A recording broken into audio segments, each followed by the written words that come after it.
કાનૂની વિકાસમાં હિમાચલ પ્રદેશ હાઈકોર્ટે દિલ્હી સ્થિત હિમાચલ ભવનને જોડવાનો આદેશ આપ્યો. કાનૂની વિકાસમાં હિમાચલ પ્રદેશ હાઈકોર્ટે દિલ્હી સ્થિત હિમાચલ ભવનને જોડવાનો આદેશ આપ્યો છે, કારણ કે રાજ્ય સરકાર સહેલી હાઇડ્રો પાવર કંપનીને 64 કરોડ રૂપિયા બાકી ચૂકવવામાં નિષ્ફળ રહી છે. આ નિર્ણય લાંબા સમયથી ચાલી રહેલા કાનૂની લડત પછી આવ્યો છે. વિવાદ 2009નો છે, જ્યારે હિમાચલ પ્રદેશ સરકારે લાહોલ અને સ્પીતિ જિલ્લામાં 320 મેગાવોટ પાવર પ્રોજેક્ટ સહેલી હાઇડ્રો પાવર કંપનીને ફાળવ્યો હતો. પ્રોજેક્ટમાં રાજ્યની જરૂરી સુવિધાઓ પૂરી પાડવામાં નિષ્ફળતા અને વિલંબને કારણે અનેક પડકારોનો સામનો કરવો પડ્યો.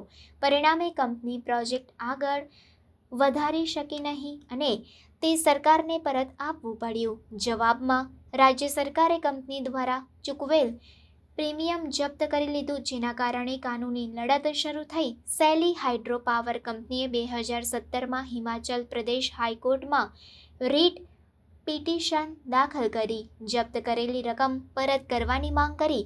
વર્ષો સુધી ચાલેલી કાનૂની પ્રક્રિયા પછી કોર્ટે જાન્યુઆરી 2023માં કંપનીના પક્ષમાં ચુકાદો આપ્યો અને સરકારને 64 કરોડ રૂપિયા અને 7% વ્યાજ ચૂકવવાનો આદેશ આપ્યો. કોર્ટના આદેશ છતાં રાજ્ય સરકાર નિષ્ફળ રહી, જેના કારણે કંપનીએ વધુ કાનૂની પગલાં લીધા.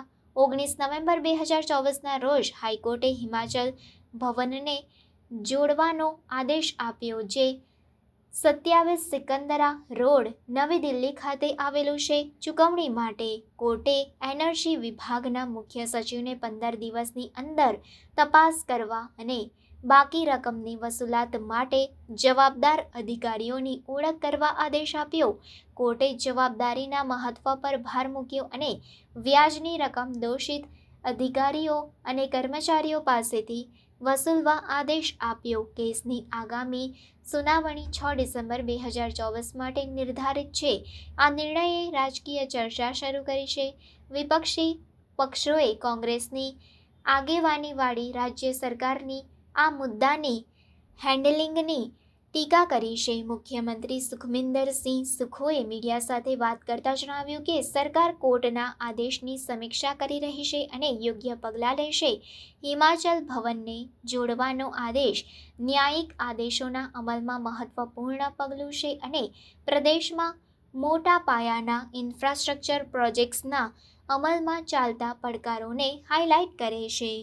हिमाचल प्रदेश में आपकी सरकार में हिमाचल भवन जैसे जो हमारे बहुत सम्मान के जो जो जगह है, जो प्रॉपर्टीज़ हैं, वो नीलाम हो रही है, वो अटैच कर दी गई.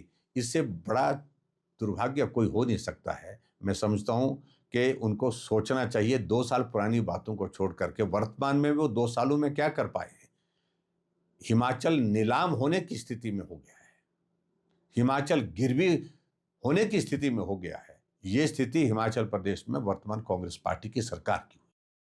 नहीं, मैंने अभी हाई कोर्ट का जो आदेश है उसको मैंने पढ़ा नहीं है. इट्स ओपन सर, लेकिन नहीं, कोई पढ़ा नहीं है. लेकिन अपफ्रंट प्रीमियम जो है वो एक पॉलिसी के तहत है. कोई भी पावर प्रोजेक्ट लग जाए, लगे या ना लगे, उस पॉलिसी में क्लियर है. आप हमने अब एक रिजर्व प्राइस पर मेगावाट जैसे 10 लाख रिजर्व प्राइस रखा था, उस पर उन कंपनियों ने बोली थी. उस अपफ्रंट के मामले में आर्बिट्रेशन से कोई फैसला आया.